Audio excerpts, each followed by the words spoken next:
আসসালামু আলাইকুম। গত বছর আমরা যেসব জমিগুলিতে ঘাস বুনেছিলাম ওই সমস্ত জমিগুলিতে এবার আমরা ধান লাগানোর জন্য আগে থেকে একটা প্ল্যান করে রেখেছিলাম। এখন যেহেতু বৃষ্টির সিজন, এই সিজনে যখন আমরা বোনা ঘাসগুলি কেটে ফেলি, এই কেটে ফেলা ঘাসগুলি পরবর্তীতে আর হয় না, কারণ ঘন বৃষ্টির কারণে ওই ঘাসের গোড়াগুলি মারা যায়। যেহেতু পুরো একটা সিজন জমিতে ঘাস থাকে না, তাই এই 3 মাস এই জমিগুলি একেবারেই অনাবাদি থেকে যায়। আমাদের এখানে প্রায় 5 বিঘার মতো জমি আছে, 52% আমাদের এদিকে বিঘা। এই 5 বিঘা জমিতে মূলত আমরা ধান চাষ করার জন্য আগে থেকে প্ল্যান করে রেখেছি, যাতে করে পরবর্তীতে আমাদের এই ঘাস না থাকলেও খড় দিয়ে গরুর খামারের এই খাদ্য সংকটটা আমরা সামাল দিতে পারি। তো যাই হোক, আলহামদুলিল্লাহ আজকে আমরা যে জমিতে এসেছি এই জমিটা টোটাল 18 কাঠার মতো। এই 18 কাঠা জমিতে আমরা ধান চাষ করব। এখানে মূলত আমাদের ঘাস বোনা ছিল, ঘাসটা আমরা গত কয়েকদিন আগে এখান থেকে কেটে নিয়ে গিয়েছি।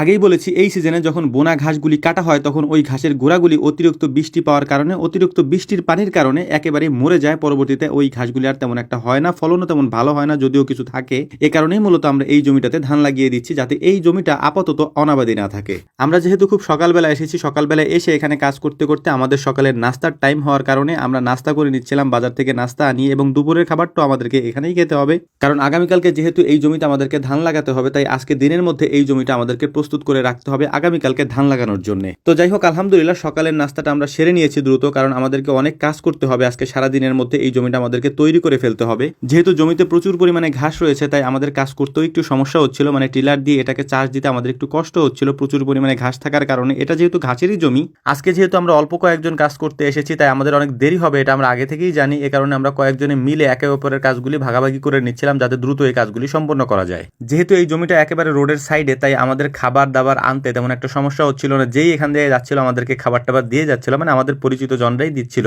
জমি চাষ দেওয়ার ক্ষেত্রে আমাদের অনেক বেশি সময় লাগবে। এটার কারণ হচ্ছে এখানে যেহেতু ঘাস বোনা ছিল এবং ঘাসের গোড়াগুলি এখানে রয়েছে, ওই গোড়াগুলি উঠাতে আমাদের একটু সময় লাগতেছে। এরপরে এটাকে আমাদেরকে বাঁচতে হবে, বেছে বেছে ওই গোড়াগুলিকে এখান থেকে ফেলে দিতে হবে, না হলে এখানে ধান লাগানোর সময় অনেক বেশি কষ্ট হবে, কারণ হাতের মধ্যে ওই গোড়াগুলি ঢুকে গেলে অনেক বেশি সমস্যা হতে পারে। আকাশে তেমন বৃষ্টি নেই, তবে আকাশ মেঘলা। যদি বৃষ্টি হতো তাহলে আমাদের জন্য আরেকটু সুবিধা হতো। যদিও আমরা আমাদের পানির যে পাম্প আছে, মানে আমাদের এখানে যে স্যালো মেশিন আছে, সেটা আমরা চালিয়ে নিয়েছি এবং পানি দিয়ে কাজগুলি করার চেষ্টা করছিলাম। আকাশ থেকে বৃষ্টি পড়লে সব জায়গায় সমানভাবে পানি পৌঁছায়, কিন্তু এভাবে যদি আমরা মানে আমাদের পাম্প দিয়ে পানি দিই, সেক্ষেত্রে সব জায়গায় পানি পৌঁছায় না এবং সময় লাগে অনেক বেশি। তো যাই হোক, আলহামদুলিল্লাহ দেখতে দেখতে আমাদের জমি চাষ দেওয়া শেষ হয়ে গিয়েছে। এখন কাজ হচ্ছে মই দেওয়া। মই দিয়ে এই জমিটাকে সমান করাটা আমাদের এখন সব থেকে গুরুত্বপূর্ণ একটা কাজ। এর পাশাপাশি এখানে যে ময়লাগুলি আছে, মানে এখানে যে ঘাসগুলি আছে, সেই ঘাসগুলিকে আমরা পরিষ্কার করছিলাম। পরিষ্কার করে এগুলিকে আইলের উপরে আমরা সুন্দর করে সাজিয়ে রাখছিলাম, যাতে করে এগুলি আমাদের জমির মধ্যে না চলে যায়। জোহরের নামাজের সময় আমরা কিছুটা বিশ্রামের সুযোগ পাই। এরপরে প্রায় 3টার দিকে আমাদের দুপুরের খাবার আসে। দুপুরের খাবার আসার সাথে সাথে আমরা কেউ আর কাজে থাকি না, সবাই কাজ থেকে উঠে হাত মুখ ধুয়ে তারপর খাওয়া দাওয়া করে তারপর বাকি কাজ আমরা করার চেষ্টা করি।